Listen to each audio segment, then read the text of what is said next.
Hey guys, and welcome back to my reaction videos. I am super excited that we have the Falcon and Winter Soldier, but I'm not gonna lie, I am still a bit bummed. I think I'm a bit depressed that WandaVision is over.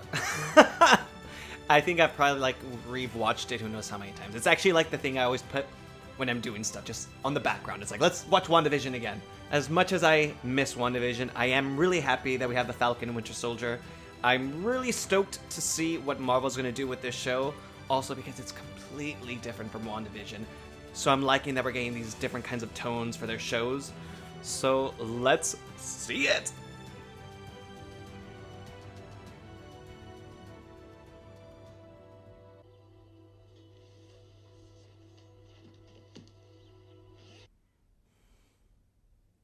Like it's someone else's. It isn't. What's he going to do with the shield?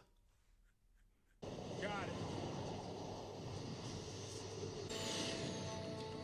I'll be your boots on the ground, sir. Oh, he looks so good right now. It's kind of a little bit like Iron Man with like the close-ups. He's like, what the fuck? Yeah, Batroc is back! If you don't remember, he was the guy that Captain America fought in Captain America and the Winter Soldier on the ship. Red Wing, engage. Yes, at last we're getting Red Wing again.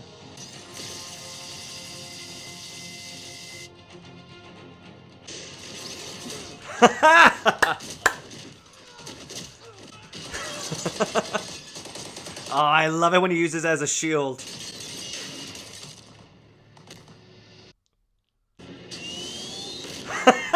Yes!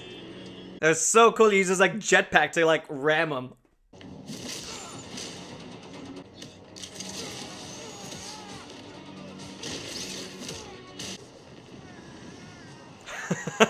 I would be terrified.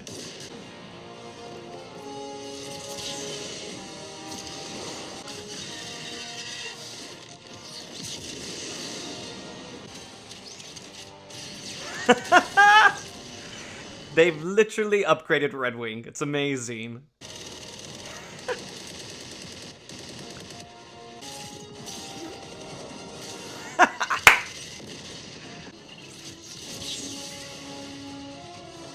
He's not gonna follow. What's up? That was good. Oh my god.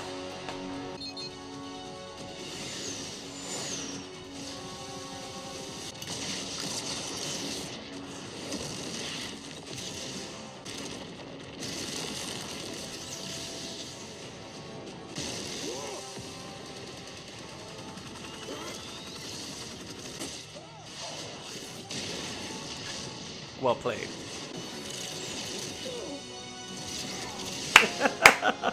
Okay, that entire air scene was brilliant. Just the camera angles that they were using, I actually kind of felt like I was on a ride. I was like, ah! And like, actually was like, of course he's not gonna die, at least not in episode 1.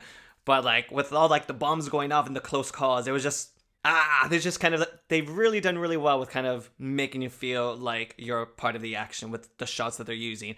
And all the kind of like the close-ups of Sam, it's just, again, it reminds me of like when Iron Man is like flying around doing his whole repulsor race stuff. But, oh, action-packed already.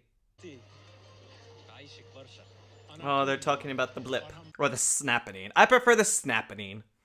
I think it sounds better maybe in like pulp culture referencey, but I guess in the MCU, it does sound more official with the blip. You see these guys? These are the guys you gotta worry about. I've been stumbling onto their manifestos on message boards. A lot of stuff about Steve, actually. Crazy conspiracy theories. He's in the secret base on the moon. I mean, it's not too far off. We have Nick Fury in space. The Inhumans, and not the horrible ABC TV series, but the Inhumans are set up on the moon. Maybe he is. But you didn't like fly him to the moon? No.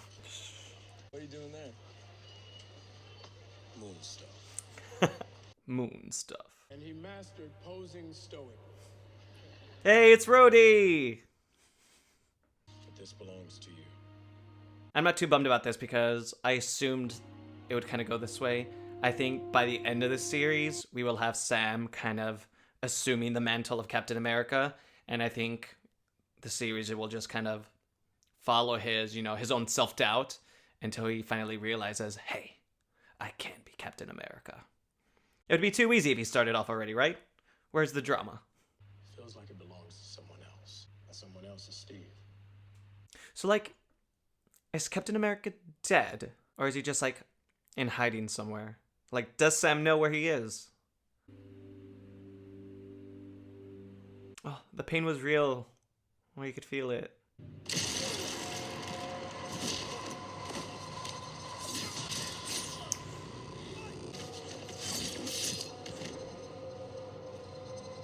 Hail Hydra.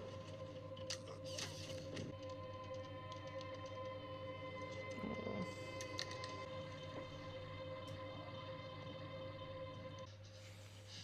I didn't see anything.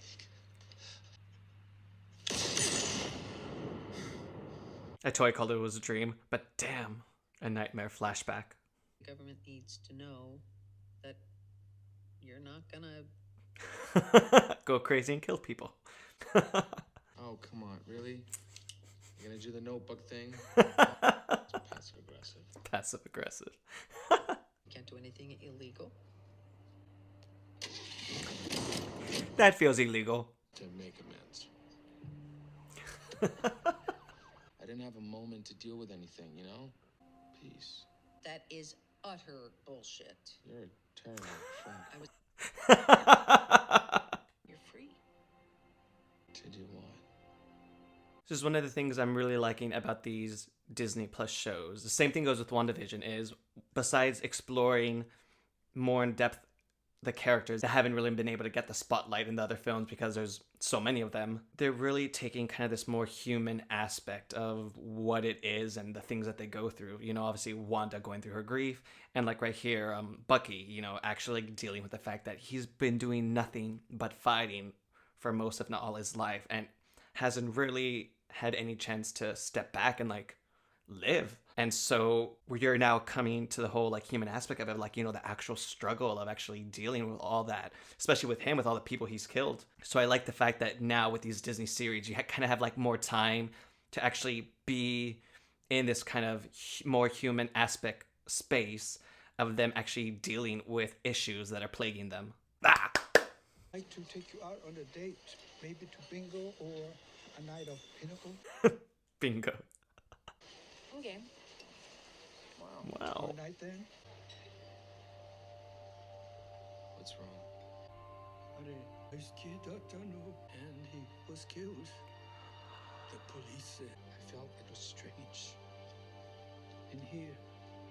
Oh, he's the kid Bucky killed in his flashback / nightmare. That has gotta suck. And then he's gonna tell him too. Oh, date time.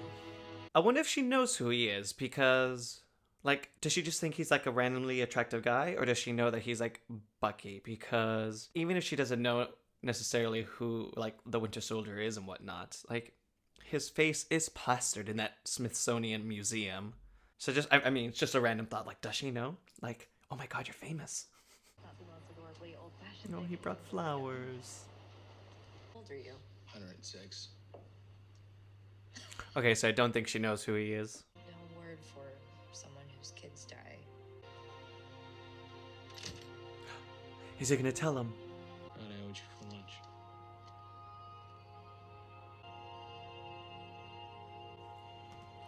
Oh, that has to be so hard. Like, how do you even begin to start making amends to the man whose son you killed? Oh, poor Bucky. Poor Yari. Poor Yari.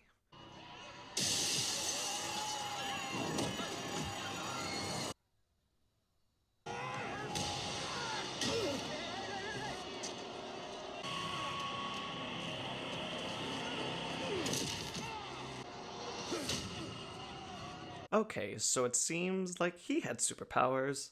It's very much kind of like the super soldier where, they just seem to have like super strength. So the question is now, is someone else making more super soldiers? Because he was super strong. You can see that when he kicked the guy, he went just like flying. Someone's giving people superpowers. I knew it, Falcon. Yes! true, you know? That's actually what would happen if they were real. Like, people would be like, selfie! If it was a Scarlet Witch. Or Thor. Things tighten up. Funny how things always tighten around us. Whoa, easy there. Look. Is there any chance, of course you could say no, that I could get a selfie with your Wow. Are you serious? But we cannot. I'm truly sorry.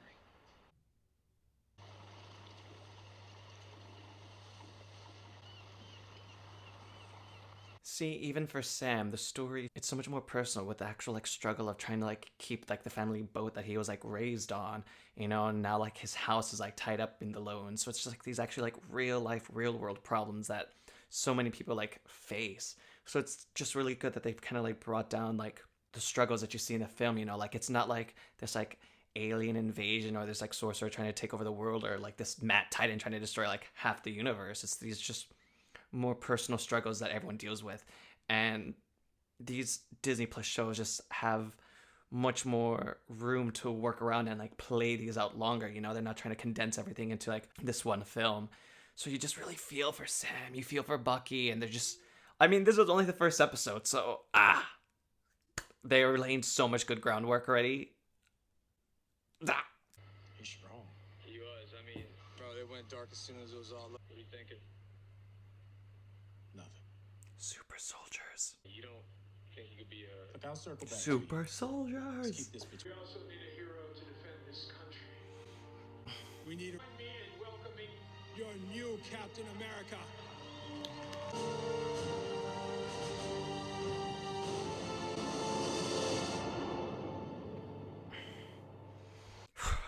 Okay, so I have to say that the Falcon and the Winter Soldier is already off to a very, very strong start.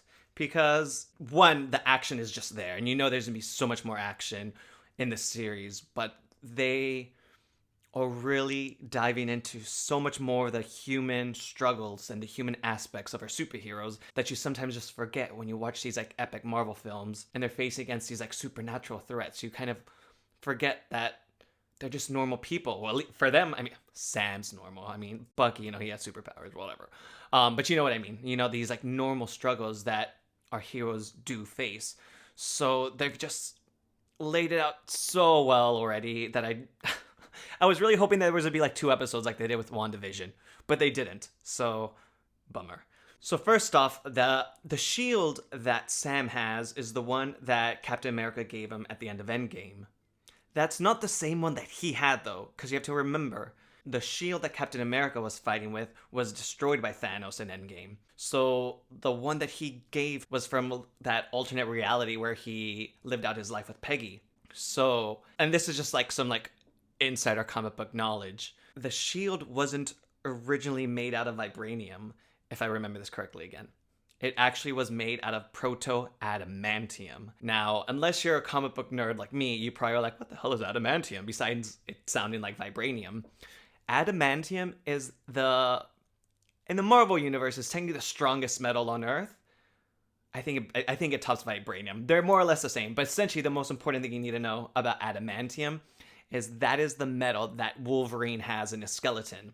That makes it, you know, like, unbreakable, like the claws. That's adamantium. So I think it would be such a clever thing for them to actually, like, find out that shield isn't vibranium at all. That it's actually adamantium. And it's just one of those other things. It's like laying the groundwork for the X-Men. So I think that would be cool if they decide to go that route. We don't know. I don't know. But it would be cool, wouldn't it? Also, in the comic books, the military friend, Torres, he actually becomes the new Falcon when Sam becomes the new Captain America.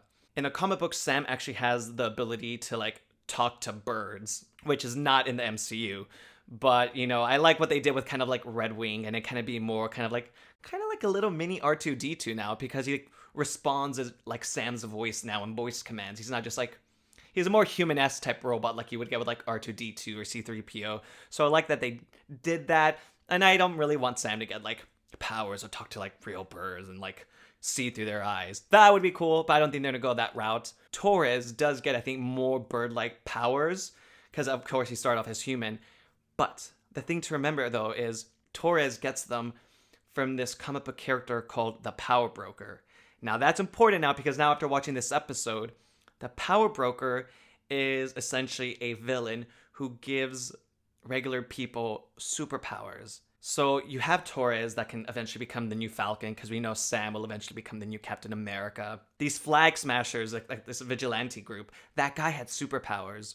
So maybe instead of going the whole route of more super soldiers, because we kind of already touched on that, what if they're trying to introduce the Power Broker and he's the one who's giving these people these superpowers, which, after rewatching, if you look at the credits, you can see that one of the texts that they have is Power Broker is watching. So I don't know if they're just trying to lay like false Easter eggs to kind of give fans hope, but I can totally see that happening. Another thing I think the series is really going to touch up on is, where is Captain America? Where is Steve Rogers? Is he dead? Is he dead? I don't think he is, because I think that would be a waste. But where is he? Where is old man Steve Rogers? Where is he hanging out? So I think that is something that we will eventually find out in this series. The whole kind of setting up this new Captain America. In the comics, he's actually this guy named, well, I mean, even in the MCU, he's named John Walker. But in the comic books, John Walker is introduced as a supervillain, and I believe his name was like Super Patriot, and he's actually like fighting against Captain America. And then in the comic books, when he becomes more of the Captain America type-esque character, he goes by the name US Agent. So I think that's what you see at the end of this episode, is his persona as US Agent. And now this goes back to my theory with the whole Power Broker, because US Agent got his powers from the Power Broker. So I do think he is going to have some, maybe a kind of like an introduction to this villain in this series, the Power Broker. So, like obviously we know Zemo's coming, and I think he will be essentially like the big overarching bad. But I do think maybe they might be setting up the Power Broker. We know the villain Batroc is back. So of course, I think they're just having multiple villains, which is good, because, none of these are kind of like high stake villains like Thanos, but there are also these like you can have more villains without it kind of feeling like Batman and Robin, where, they just introduced too many villains and then all of them suck. I think they really, because just the way the narrative of the MCU works now, you can introduce and drop more of these villains, and, they can play a role in the plot and maybe not be the main villain, and, they just feed on each other, and you can see them like, be maybe the main villain later. Just the same thing that they brought Batroc back from Winter Soldier, now he's in Falcon and the Winter Soldier. They're just fleshing out their villains even more now. I'm very happy with the show. Again, it's not a WandaVision, but it's a completely different vibe. It's definitely going for more action. They've said in interviews that they're going through this whole kind of like, like buddy cop-esque kind of feel with Sam and Bucky. So I'm really intrigued to see what's going to happen. I really can't wait for episode 2. I'm so stoked. I'm so happy to be living in this age of Marvel TV. Like, the nerd in me is so satisfied. Alright guys, well thanks again so much for watching my reaction videos. I really do appreciate you guys watching them. I'm really glad you like them. Comment below with what you think. And until next week guys, I will talk to you guys later. Bye!